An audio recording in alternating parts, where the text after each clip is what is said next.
সোঁৱৰণিৰ বুকুত আঘোণ। কবি উপাসনা বৰা। ভৰ দুপৰীয়াৰ নিস্তব্ধতাত আঘোণৰে উকা পথাৰখনৰে এটি ছাঁ। ভুৰুংকৈ উৰি যোৱা তুনি চৰাই জাকক দেখি বুকুখন বিষাই উঠে বৰকৈ। পথাৰৰে ধান চৰি নিগনিটোৱেও ডবক মাৰি ডিঙি মেলি চাই পথৰুৱা ছাঁটোৰ গতিশীলতা।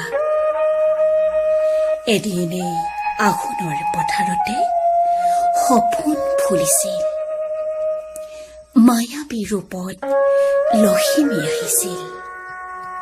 পথাৰৰ বুকুৱে বুকুৱে সিঁচি গৈছিল সোণগুটি।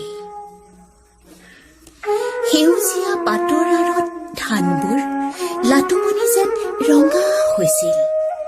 মানিকী মধুৰী জহা বৰাৰ সুগন্ধি সুবাসে বতাহৰ সৈতে মিঠৰালি পাতিছিল।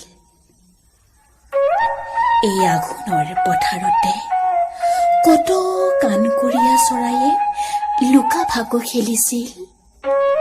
কত বতা চৰায়ে বাওধান খাবলৈ আহি কোনোবা দাৱনীৰ গুণ গুণ গীতৰ সুৰত চম্পাৱতী বুলি চক খাই ৰৈ গৈছিল। কত হালধীয়া চৰায়ে বাওধান খাইছিল। কত যে হেঁপাহৰ আছিল এই আঘোণ, কত আনন্দৰ আছিল এই আঘোণ। এতিয়া আঘোণ মাথো সোঁৱৰণি আৰু পথাৰখন যেন মৰুদ্যান।